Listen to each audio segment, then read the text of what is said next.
যদি নথিপত্ৰ জিহাদুল ইছলামৰ তেন্তে কোনে ব্যৱহাৰ কৰিলে প্ৰধানমন্ত্ৰী আৱাস গৃহৰ নামত আত্মঘাত কৰিলে লাখ লাখ টকা প্ৰধানমন্ত্ৰী আৱাস গৃহৰ নামত ভয়ংকৰ জালিয়াতি সেন্সাস মতে আমার নামত ঘর আইছিল ঘর আসার পিছত 2 কিস্তি টাকা হুমাই গেল শগুনবাড়ি পাটফোর তার পিছত আমি অ্যাকাউন্ট চেক করলু তার পিছত দেখি বেলে করে অ্যাকাউন্ট দিয়ে আছে বিলাসীপাৰাৰ শগুনমাৰী গাঁৱৰ বাসিন্দা জিহাদুল ইছলাম অতি দৰিদ্ৰ পৰিয়ালৰ লোকজনে 2022-23 বিত্তীয় বৰ্ষত প্ৰধানমন্ত্ৰী আৱাস গৃহৰ বাবে অনুমোদন পায় সেই মৰ্মে জিহাদুল ইছলামে যাৱতীয় নথিপত্ৰ পঞ্চায়তৰ হাতত জমা দিয়ে কিন্তু আচৰিত যে প্ৰকৃত হিতাধিকাৰীৰ নামত অহা ধন অন্য হিতাধিকাৰীৰ একাউণ্টত কেনেকৈ সোমাল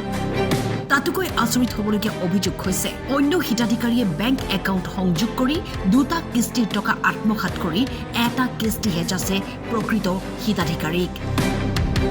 সমগ্ৰ ঘটনাৰ বিষয়ে গাঁও পঞ্চায়তৰ কোঅৰ্ডিনেটৰক অৱগত কৰায় যদিও ঘটনাৰ মীমাংসা কৰাৰ বিপৰীতে ভুক্তভোগী হিতাধিকাৰীক এখন ভুৱা চেক প্ৰদান কৰি ওলোটাই জিপিচিৰ পৰা চেক লোৱা বুলি গোচৰ তৰি হাৰাশাস্তি কৰাৰ অভিযোগ উত্থাপিত হৈছে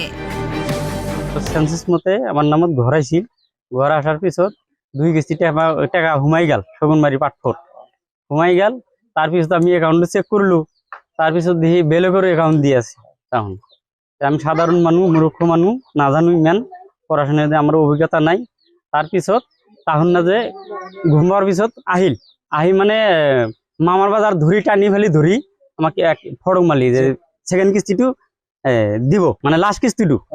যাই হোক 1.5 বছর ফড়ক মারলা পয়সাটা দিয়েছি এতিয়া দেওয়া নাই একটু মামার বাজার করছি তেতিয়া আমি এজাহার দিলু এজাহার দেওয়ার পিছত তখন আর উল্টা মোর নামত ক্যাশ করলাম চেক একটা দি ভুয়া একটা চেক দি উল্টা ক্যাশ করলাম তাক আপনার নামে হ্যাঁ মোর নামত ক্যাশ করি বহুত হারাশাস্তি হয়েছি 35,000 টাকা গেছি রেঙ্গু করেছে বলে করে স্টাফও করেছে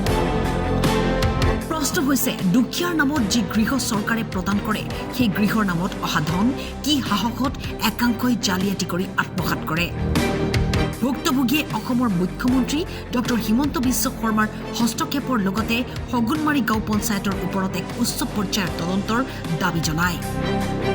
এতিয়া ন্যায় বিচাৰো মুখ্যমন্ত্ৰীৰ কাছে আমাৰ এইটোৱে আবেদন আমি দুখীয়া মানুহ আমাৰ ন্যায় লাগে এইটো শগুনমাৰী পাটফোৰ আতুৱা সেই কৈ আছে বহুত দেৰি হ'ব বিলাসীপাৰাৰ পৰা আব্দুল ছালামৰ ৰিপৰ্ট টাইম 8